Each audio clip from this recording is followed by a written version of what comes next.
Good evening, everyone. This is the fourth webinar in this series, Polish Talk Mondays with Jewish Historical Institute, which is a cooperation between Moreshet, Mordechai Anielewicz Memorial Education and Research Center, the Polish Institute in Tel Aviv, and the Jewish Historical Institute in Warsaw. This evening, we are hosting Dr. Maria Ferenc. We will have 45 minutes of lecture with presentation and then approximately 15 minutes for questions from the audience. When we'll get to the question session, please submit your questions via the Q&A button on your screen and not via the chat.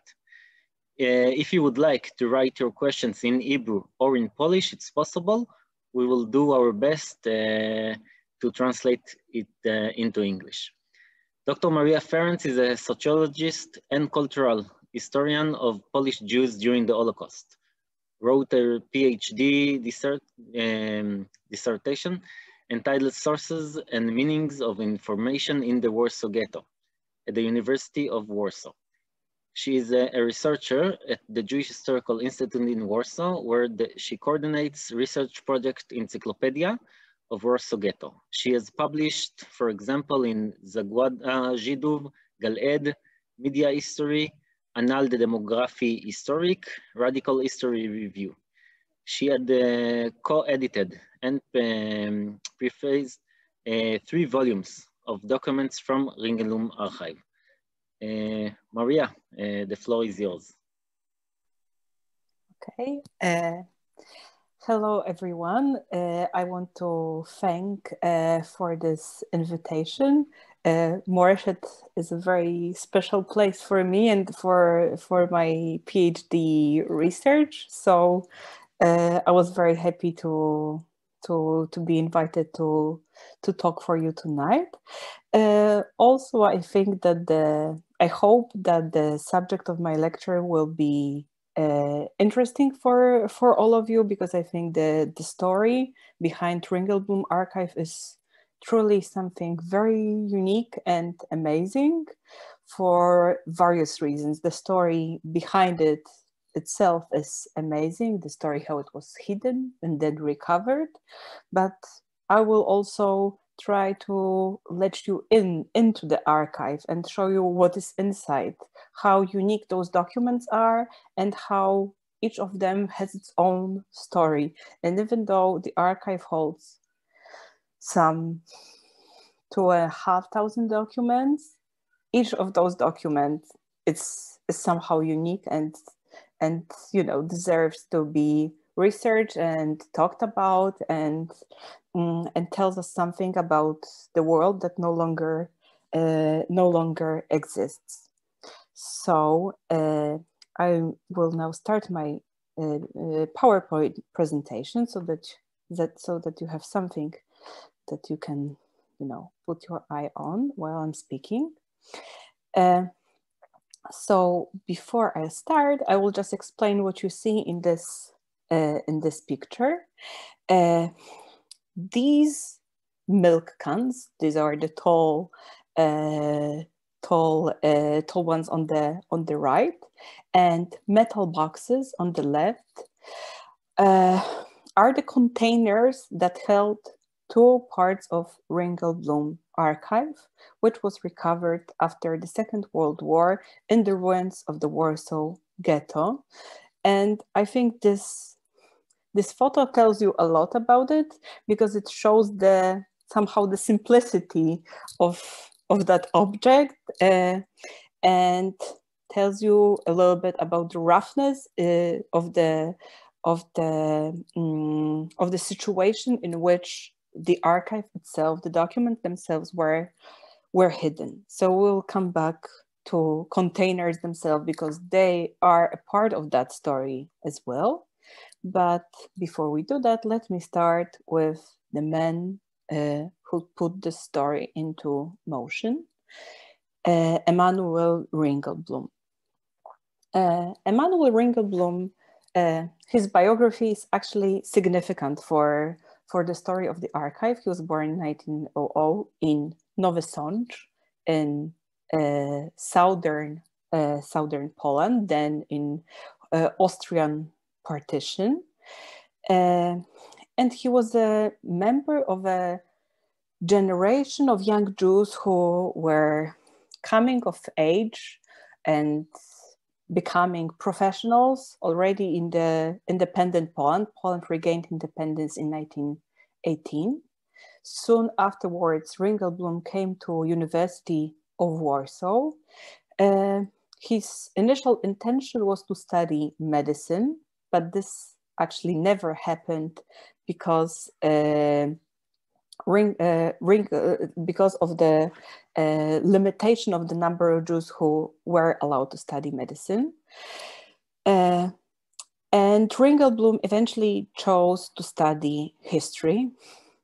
Actually, it would be a huge shame for the further course of this history if he became a doctor, because maybe we would not have what we have today to talk about. But anyway, being a historian was not his initial idea. Ringelblum studied history, then proceeded on to doing a PhD. His specialization was actually pre-modern and early modern period. He wrote a PhD about the history of Jews in Warsaw. It was very well received and acclaimed, although for quite a long time he had problem finding a publisher for it. Yet another example of interwar struggles with anti-Semitism also in the academia. Also, regardless of his academic achievements, Ringelblum never got a post in the University of Warsaw. But he never stopped being an academic and researcher, but for material reasons, he had to combine it with other areas of activity. So he was a researcher, he was a teacher. He was a teacher in a private Hebrew school in Warsaw called Yehudia. He was also politically involved since his early youth. He was a member of the small party called Polation Left. It was a strongly leftist and Zionist party, and actually it's also important for the further history of Ringelblum archive, because many of the close collaborators of Ringelblum groups recruited from that very party. So Ringelblum's political activism was highly relevant for what he did as a historian during World War II. And he didn't stop with that. He was a man of many activities and many involvements. In 1930s, he was highly engaged in social activism. He was connected with American Joint Distribution Committee, very active in this field. He was supporting the community for the study of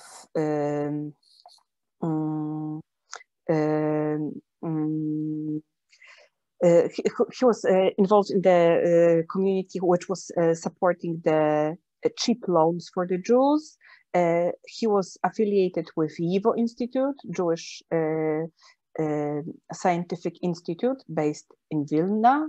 Ringelblum collaborated with them all of his adult years. He founded something called Junger Historiker Kreis, the circle of young historians in the Warsaw University. It gathered young Jewish historians, and some of whom actually became prominent researchers later.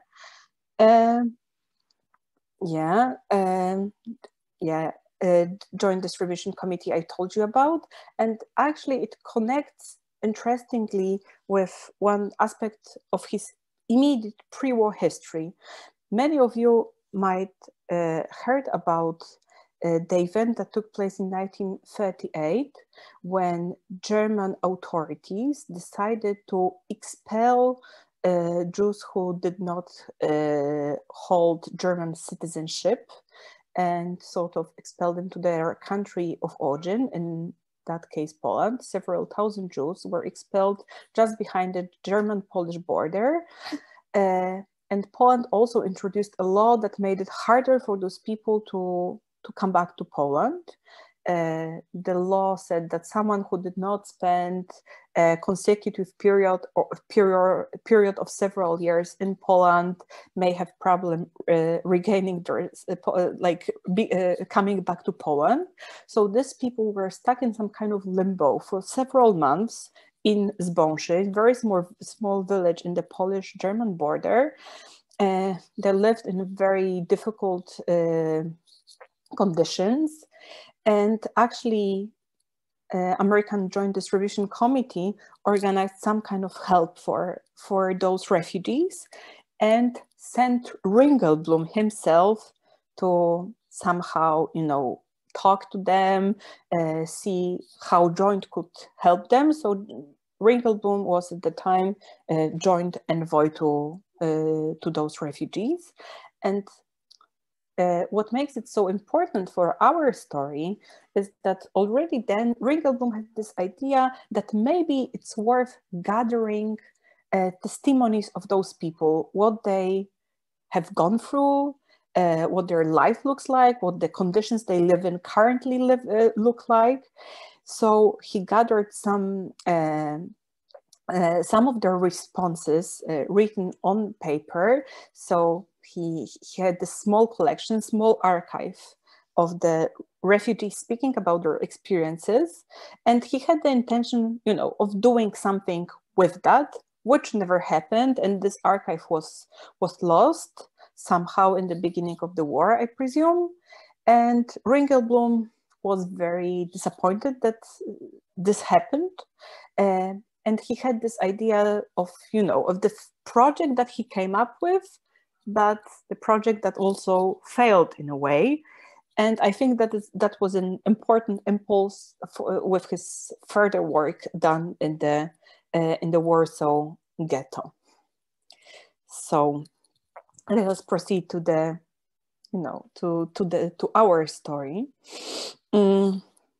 So when the war broke out in September of 1939, the first line of Ringelblooms involvement was in self-help for Jews who lost their homes, lost their possessions during the initial phase of the war. He was organizing various self-help activities, kitchens for poor Jews of Warsaw, and so on. So since the very beginning of the war, he was very active in this field, but he remained a historian as well. So he started keeping a diary, but it's a very special, unique, and a weird diary because he never wrote there about himself. On several hundred pages, he only once mentions his wife. So he never wrote about his personal life, about his personal problems. He became the chronicler of the fate of the Warsaw Jewry during the war. And this happened already in 1939. And he was very meticulous with this, meaning that his entries were very regular, and he was writing observations, what is going on, how German occupiers are treating the Jews, and so on, so on. But at some point, he decided that this is not enough, and that there is more to the German occupation of Poland and how it impacts the fate of Polish Jews than he himself can write in just one chronicle. So in mid-1940, before even Warsaw Ghetto was closed and surrounded by the walls and permanently closed, he started asking people he knew from various circles from before the war, whether they would be willing to collaborate with him in some kind of a clandestine group that would document the fate of the Polish Jewry during the war. And this is actually the very beginning of Ojnek Szabe's group. Oynek Shabbos, the joy of the Saturday, because they were meeting on Saturdays, and that was their conspiracy name that they used throughout the existence of the group. So he started off with few people he knew, but then the group started to grow bigger and bigger and bigger.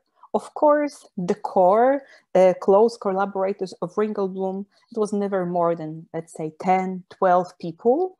And those are the ones who actually did meet on those Saturdays and discussed and thought about the directions in which they could take what they were doing. But with time, they had also dozens of temporary collaborators who did not attend meetings, but just, for example, wrote some texts about life in the Warsaw Ghetto. Refugees who came from other cities wrote testimonies about what happened to Jews of their town since the very beginning of the war. So actually, in the end of the day, we can say that Oynek Shabbos group had over 100 collaborators, although they were not, part of the core of the group. And what is important here is that Ringelblum was all the time referring to his pre-war sources of inspiration. I mentioned TIVO, the Institute for Jewish Scientific Research. So Ringelblum was actually referring to YIVO methods while thinking about how documents for his archive, collecting documents regarding the fate of the Jews during the war, should be like. So it should be interdisciplinary, and his important focus was to include the perspective of ordinary people. That was very important for him. It's that not only historians are writing the history with the capital H, but that small people who were coming to Warsaw in thousands from smaller cities could be given a chance to, to tell their truth, or that their experiences of daily life in the Warsaw Ghetto, of hunger, impoverishment, the need to sell whatever you owned just to have a piece of bread to put on the table for your kids, that those things had to be included. So perspective of ordinary people was always something very central to the Oynek Shabbos group. And when they were looking for people who could contribute, who could, write their testimony, that was also an important rule that they're followed. And since the very beginning, it was not random, and the group made conscious effort to preserve this documentation. The Ringelblum's closest collaborator, Herz Wasser, was charged with this very task. He was making a list of all the documents that they gathered. He was finding places where they could hide it and keep it in a safe place, so that they sort of have control with what is going on. So let us now look, so that you have a little bit sense of how it looks time-wise, with timeline of the war and the timeline of how the archive of the team that made the Ringelblum archive worked. So I told you already that in September, October, slightly before the Warsaw Ghetto had been sealed off, the group met for the first time. The group worked all the time through 1941, had been gathering documentation relentlessly, not only on the fate of Warsaw Ghetto, although this was the primary concern, but also other Jewish communities. And then I think this is important to know, because some sort of breaking point comes with the moment when the second stage of the Holocaust begins, when Jews are not only impoverished and dying of hunger and diseases in the ghettos, but since the beginning of implementation of actual planned extermination in death camps. And this is something that also impacted very strongly the activity of the Ringelblum archive, because when they heard first news about the Holocaust, they decided that this is the priority now, to get as much knowledge about this as possible and not to focus only on gathering more and more testimonies about the life in the Warsaw Ghetto. They had a sense that something unprecedented is coming and going on, and that it cannot be omitted. In February of 1942, escapees from the Chełmno death camp and from that area reached Warsaw, gave their testimonies. Slowly afterwards, they were reached by the news of Bełżec death camp, then Sobibór, Auschwitz. So there was an imminent feeling that something similar might actually happen in Warsaw. So at this point of time, they focused on gathering as much documentation, testimony, and accounts about the functioning of the death camps as possible. And indeed, the wave of extermination finally reached Warsaw. In July 22nd, the first liquidation of the Warsaw Ghetto had started. And let's say 10, 12 days afterwards, the group, the Ringelblum and Wasser, and the top management of the group decided that it's a time to hide those documents that were gathered up until this point. So they did that, and the first the boxes that you see in the first picture were the containers for the first part of the archive, the ones in the left. So this is when the first part was buried, and the second part was buried several months after. We don't know exactly when, because no one who was present at the hiding of the second part lived until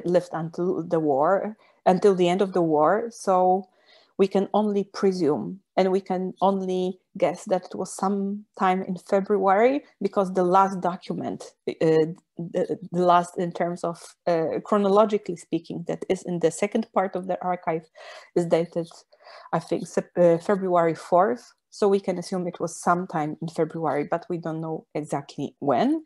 And I will tell you how it impacted the post-war story of recovering the archive. So when the war was over, Ringelblum himself was dead. He died. He was killed, denounced, because he was in hiding on the Polish side of Warsaw, on the Aryan side, so-called, and he was denounced by one of the neighbors of his helper. So he, his wife, his son, and 20-some other Jews who were hiding with them were all killed. So Ringelblum died in 1944. Almost all collaborators of Ringelblum archive also died. And from this most important collaborators, luckily, Herz Wasser, the closest collaborator of Emanuel Ringelblum, and his wife Bluma were the ones who managed to actually survive. What was important in that regard, that Wasser knew exactly where the first part was buried, because he was still present at the ghetto when that happened. He didn't know where the second part was buried, but he was able to point to the address where they could look for the first part. although it was not an easy process, because as you can see in the picture that I'm showing right now, the former area of the Warsaw Ghetto looked like that. It was a city of ruin, pile of rubbish, few meters high, where it was hard to make out where a street was, not to mention to find a particular address. And there were also financial problems. Thousands of Jewish refugees who managed to survive the war in the Soviet Union were coming back to Poland. The people who spent the war in hiding were, trying to recover their lives. All these people needed financial support, and it was very difficult for the Jewish institutions to come up with the money to find the Ringelblum archive. Even though Wasser and the other collaborator that survived the war, Rachela Auerbach, published articles calling on that very important archive is hidden somewhere there, we have to find it, and so on and so on. But still, it was financial priorities that impacted this entire situation. But eventually in 1946, they managed to gather the money to recover the archive, and the photo on the left shows the moment of recovering the first part of the archive from the cellar of the school on Nowolipki 68th Street. This is where it was hidden, and this is what Wasser knew. Just to tell you at least briefly, so that you know, the second part was found in the 1950, but only by accident, because as I mentioned, Wasser didn't know where it was buried. So he was pointing to various different locations that came to his mind. None of them proved to be the right one. And eventually, in 1950, when a new housing district was being built on the ruins of the ghetto, two buildmen found by accident milk cans that you will see on the right pictures containing the second part of the archive. So it was really an accident or a miracle, whatever you choose to call it. It was absolutely surprising for everybody. What is quite interesting is that the second part, the one that was found 4 years later, was preserved better than the first one, because the boxes that they chose for the first part were not waterproof, while milk cans were waterproof, and the documents remain intact. So the shape of the documents from the second dispatch was much, much better. If some of you are interested to know more about the history of the archive, I wholeheartedly recommend the book of Samuel Castle, Who Will Write Our History, or the movie that was made after the book. I think it's a very good movie, interesting, and the parts that are staged to imitate life in the Warsaw Ghetto are extremely accurate, also in their visual language. So I really recommend it. Before we go back to what is in the archive, I will just tell you quickly that Jewish Historical Institute is now finishing its works with the Polish edition, full Polish edition of Ringelblum archive. So we are publishing every single document that was in the archive in Polish, which of course required a lot of translation works, because let's say 45% of documents in the archive are in Polish, another 45 in Yiddish, few percent in Hebrew, few percent in German. So a lot of translation work, mostly from Yiddish. But we are close to the end. There is, I believe, now only one volume left to be published. And then we'll have a whole edition of 36 volumes divided thematically. And now we are starting another chapter, and we're doing a full edition in English. I will tell you in the end where you can find those books online if you're interested to look at them, because they are digitized and available through our website, so you can look at them. So I told you an interesting, I hope interesting story behind the archive, but let's see now what is in there. Why is it so important? Why is it so unique? And I will show you a few categories of documents that can be found there, but I will tell a little bit more about few of them. The first one that I chose are photos depicting life in Warsaw Ghetto. There are several photos in the archive, although not so many. I would say around 50, 60 photos. So as you can say, oh, it's just a drop in the ocean of images from the Holocaust. There are so many of them. And my answer would be yes, of course, indeed. But those ones are unique. Why? Mostly because they were not made by Germans, and they're representing a different perspective. The photos that were preserved in Ringelblum archive were made by the Jewish photographers who worked in the ghetto and who were commissioned by Ringelblum group to document the life in the Warsaw Ghetto. So it's a very different relationship, I would say, between the people who are being photographed and the one who is photographing them. Because, if someone who is a soldier, a German soldier, is taking a photo, there is a very clear power hierarchy involved there. And here, it's a photo of Jews made by a Jew who also experienced the same fate, also lived in the ghetto, and somehow it depicts the internal perspective of the ghetto, not of someone who is, just a visitor and wants to focus on something weird, something particularly horrible. So I think this is what makes it important and special, and also that this is also a sort of resistance. Yes, they had to do it clandestinely. They were not allowed to take those pictures openly in the streets, so they had to find angles to do it. So I think it's really something very, very unique.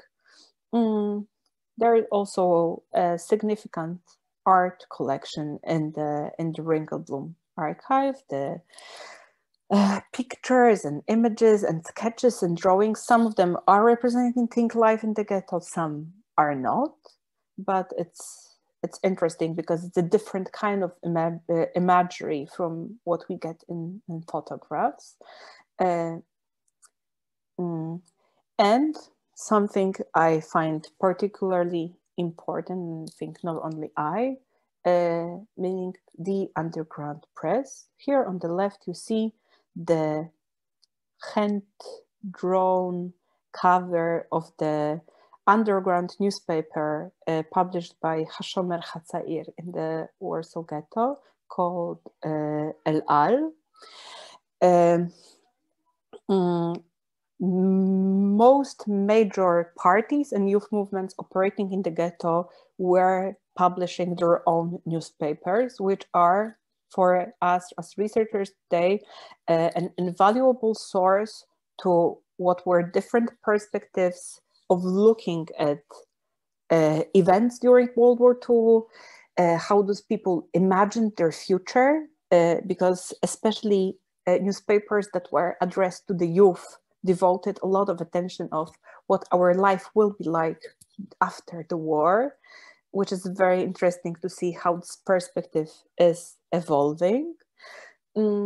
Also, many of these newspapers contained first news about the Holocaust that those movements or parties got through their representatives in other cities. So it's a huge window to see what those people actually knew about the Holocaust, about the extermination of Jews in other places than Warsaw before the extermination in Warsaw actually began.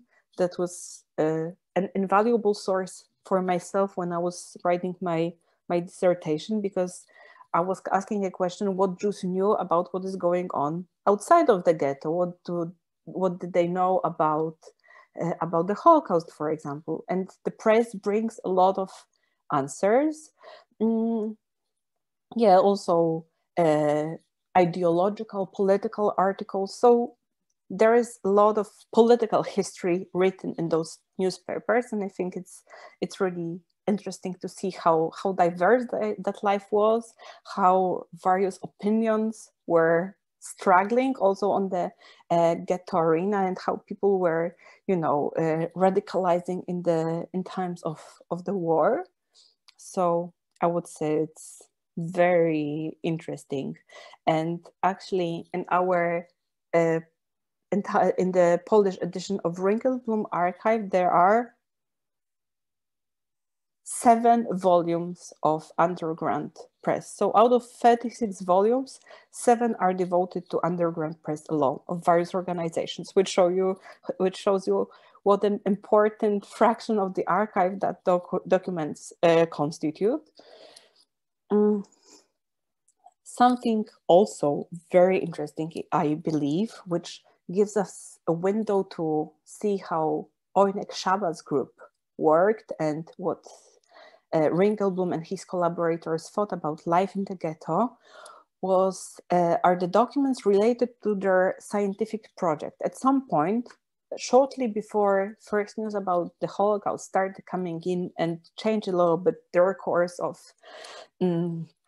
thinking about what they should do, they started working on a project called 2.5 Years of War, which was intended as an academic scientific monograph about the fate of the Jews during World War II, devoted to various thematic sections like social life, political life, cultural life, social resistance, self-help, and so on. So they were actually intending to write a book about something that they were still living through.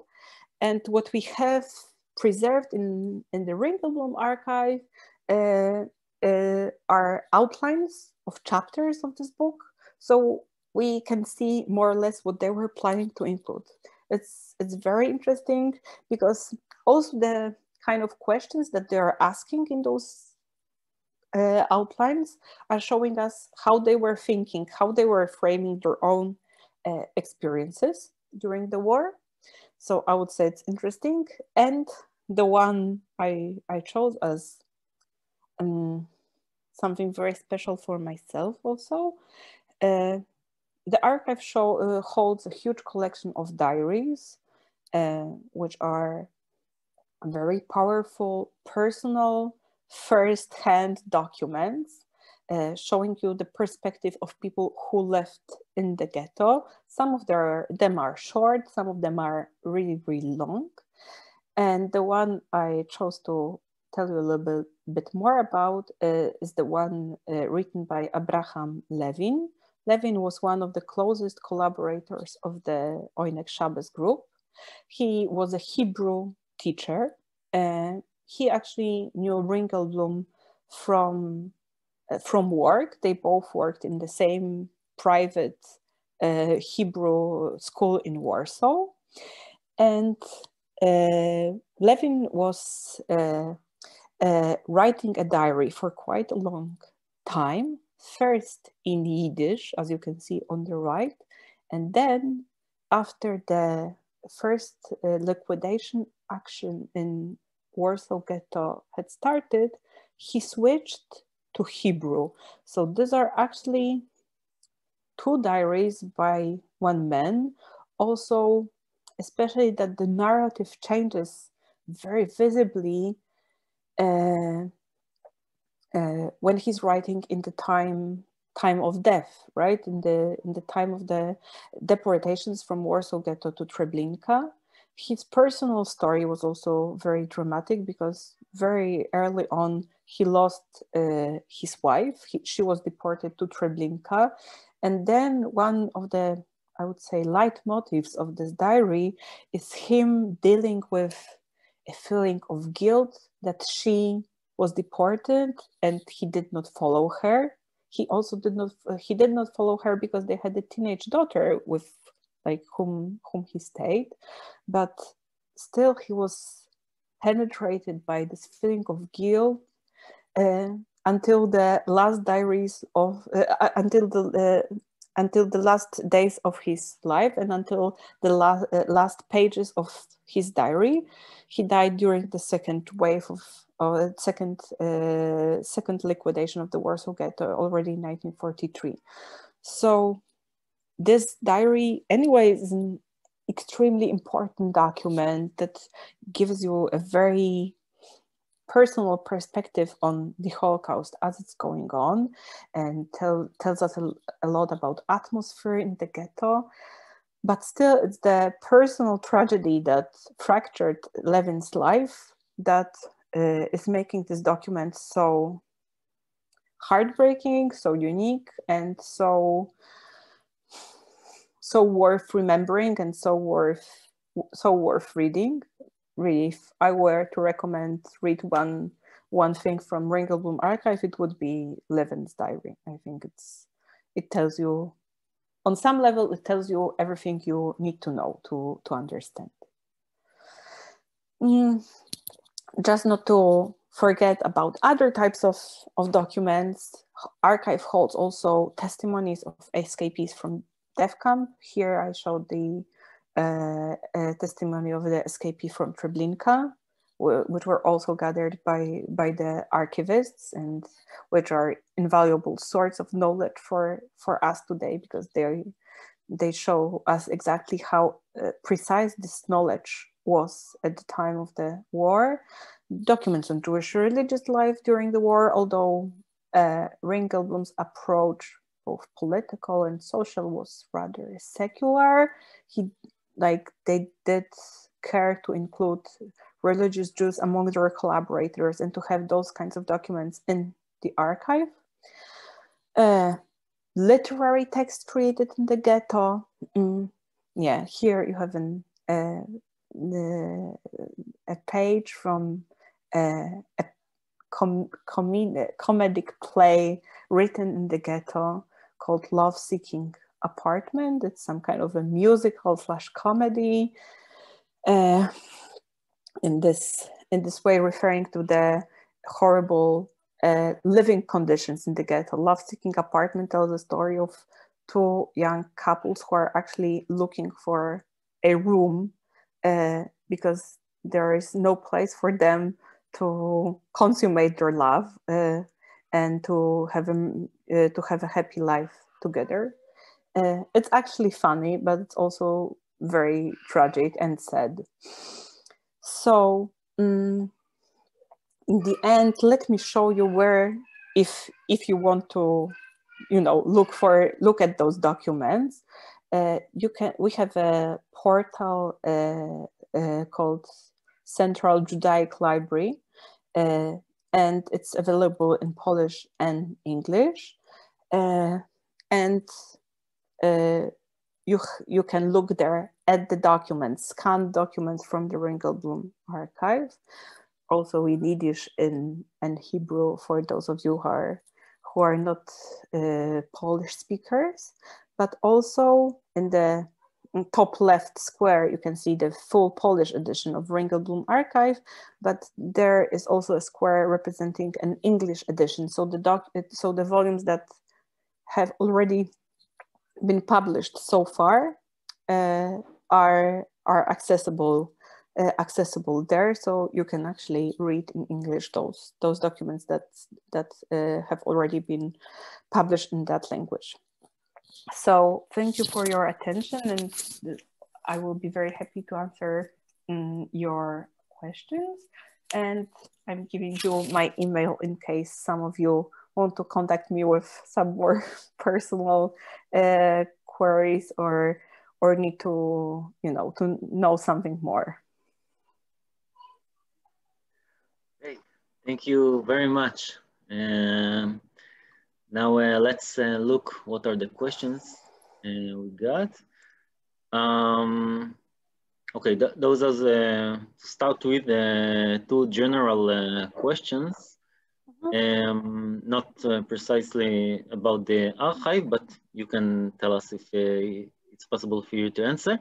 When actually the precise date Ghetto Warsaw started, when Jewish families forced to evacuate their homes and depart to the ghetto. So the Warsaw Ghetto was closed on November 16, 1940. So over a year after the war had started. And the preparations and the process of moving lasted, let's say, 1.5 months before that. So not that much time. And of course, Jewish families who lived outside of the area indicated as the future ghetto had to move there, and Polish families who lived in the area had to move out. There were more Jews who had to move in than the Poles who had to move out, which made the situation easier and potentially profitable for the Poles.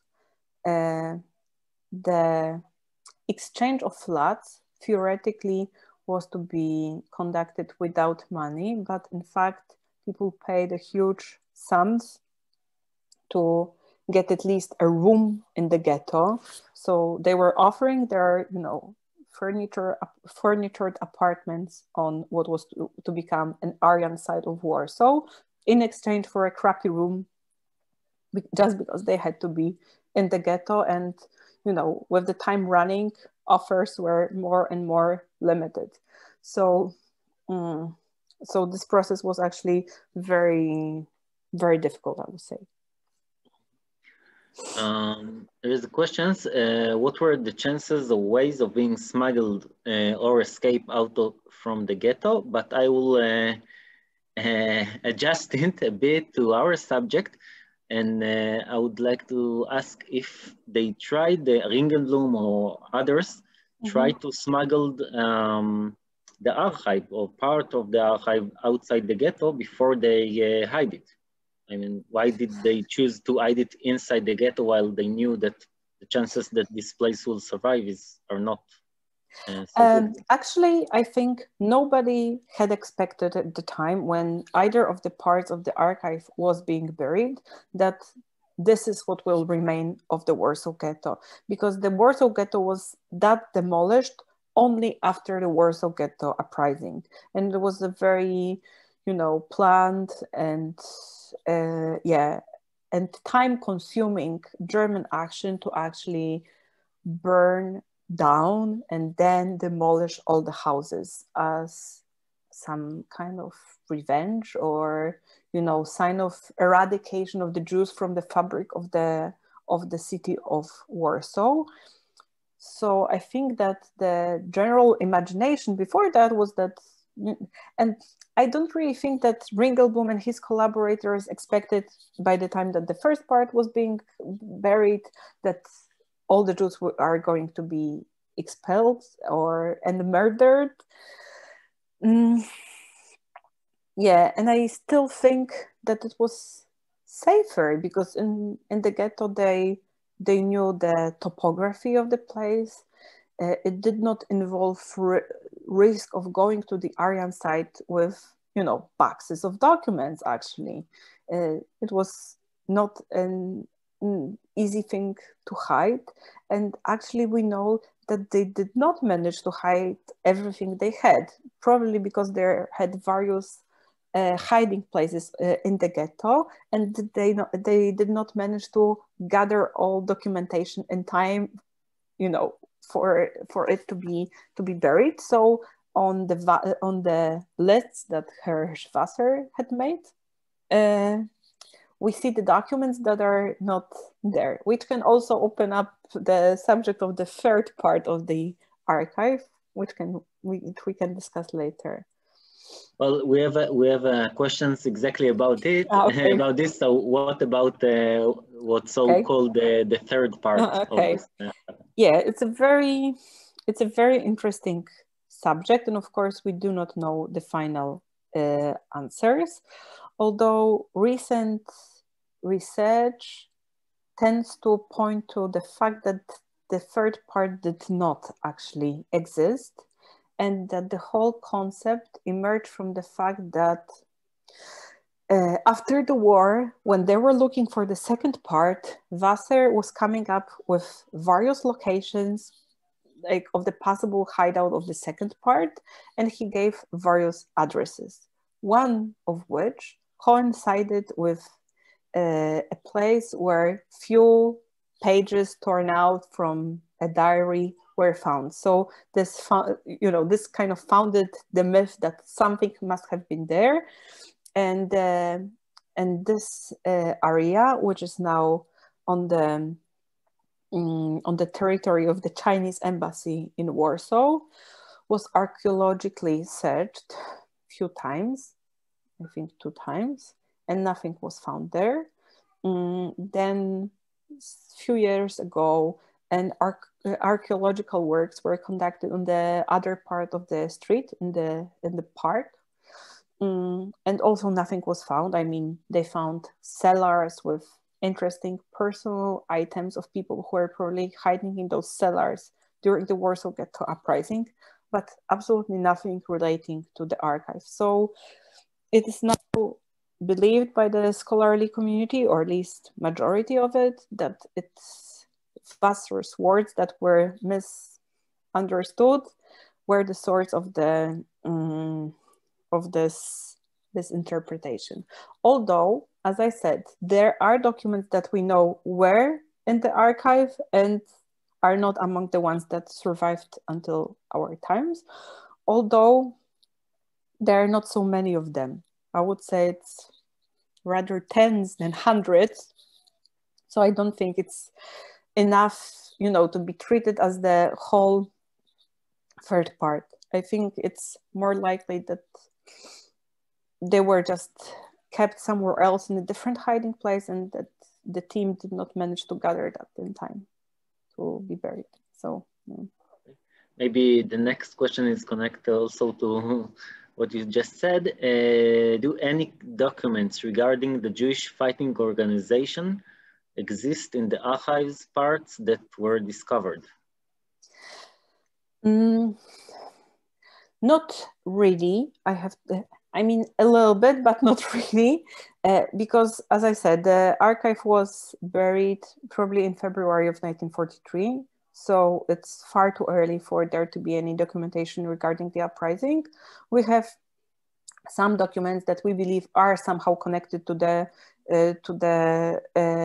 early activity of the Jewish fighting organization, meaning the leaflets, pamphlets, that were put in various places of the ghetto, for example, regarding the killing of a traitor, of the Jewish policeman who was killed by the Jewish fighting organization, or a pamphlet saying don't present yourself for the deportation, and also we have many, let's say, few testimonies regarding the first military action in the Warsaw Ghetto in January of 1943. It was not yet the uprising, but this was the first time that Jews fought against Germans, armed Jews. So there are a few testimonies about that in the second part of the archive. So in that sense, you can say that yes, indeed, there are elements of the Jewish fighting organization story in the archive, although not as many as we would hope. Please say something about the special attitude of Ringelblum to Hashomer HaTzair. Okay. It's actually a pleasure for me to answer to that one. So as I mentioned, Ringelblum was a member of Polei Zion Left Party, which was intellectually influential and powerful group, but very small in terms of a number of supporters, and it was a small party. It was not Bund. But I would say that among the parties in the Warsaw Ghetto, except for the communists, of course, but this is a different case because this is, you know, not a Jewish party. Policy on left was definitely, even before the war, the one that was the most pro-Soviet party on the Jewish political arena. And Hashomer Hatzair was also a Zionist, strongly leftist movement. And prior to the war, it held on to its political neutrality and or maybe not affiliating with any major party rather than this. But during the war, actually these two groups, the activists of the Coalition Left and Hashomer Hatzair, started working together and collaborating. The important part of that process was the fact that some of the leaders of Hashomer Hatzair were also collaborating with Ringelblum's group. So we have Shmuel Bresław, who collaborated with the archive. We have, and also Mordechai Anielewicz to some extent. So the personal ties between the two groups and ideological affinities made them close. And also Ringelblum thought and wrote very highly of the youth affiliated with the Hashomer Hatzair, saying that they are different than other young people in the ghetto who are just thinking about pleasures and parties and escaping the reality that they live in, and that Hashomer Hatzair youth is more idealistic and devoted to the cause and so on. And I think this idea peaked after the first news of the Holocaust started to come to Warsaw, and when members of Hashomer Hatzair and also other other Zionist youth movements started to voice the idea of the armed resistance. And Ringelblum thought very highly of that idea. And I think it also culminated in a way in his written portrait of Anielewicz that he wrote while he was hiding on the Aryan side of Warsaw, already after the collapse of the Warsaw Ghetto uprising. He wrote this rather long text saying that Mordechai Anielewicz was the hero that, you know, that's sort of realized our dreams. Well, that's. Yes, it's an amazing text. Questions, especially for you. What is the focus of your PhD? Okay, so as I mentioned, my PhD was about what the Jews in the Warsaw Ghetto knew about what was going on outside of the ghetto. And I was looking at various layers. I was interested in what they knew about the fate of Poles on the other side of the war to begin with. Did they know about international events and how they understood them, meaning how they saw the impact of, I don't know, for example, events on the Russian front on their own fate, how they were thinking, you know, when the war would end and so on. And eventually the biggest question for me was, what did they know about the extermination of the Jews that started in other cities first? Like, and how they imagined their own fate, how they thought what was going to happen to them. So I can see that already that the second question coming from the same person is whether the PhD will be available in English. I can only say that I hope so, and that I will be working on an English edition and I will make a proposal of the book to some publishers, and we'll see. Maybe yes, I hope so. I'd like to. Maybe last two fast questions. The first one, I think you kind of answered, but maybe you would like to add something. What is behind the name Oneg Shabbos? Does it have anything to do with Yud Lamed Peretz Oneg Shabbos?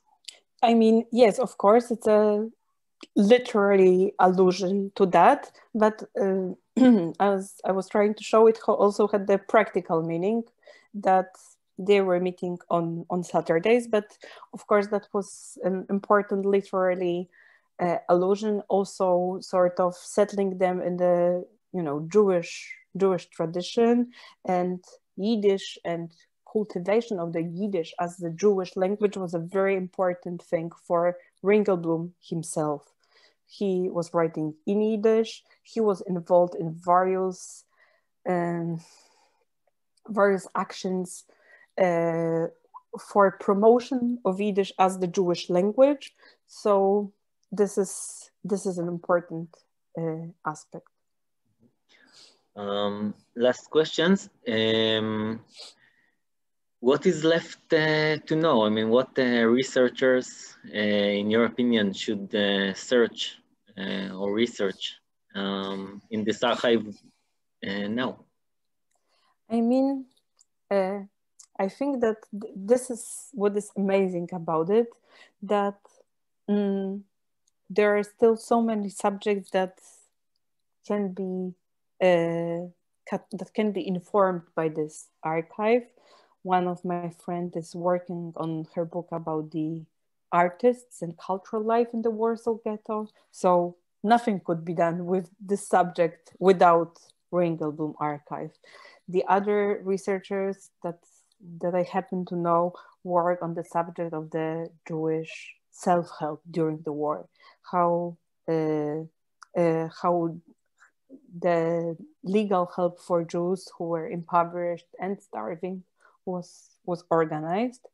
So I think, this archive gives you, I don't want to say endless because it's never endless, but many opportunities to come up with ideas.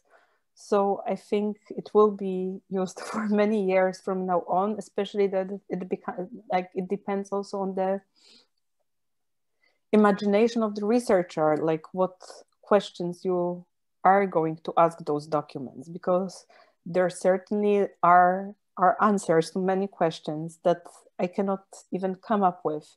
So I think that a lot can be done.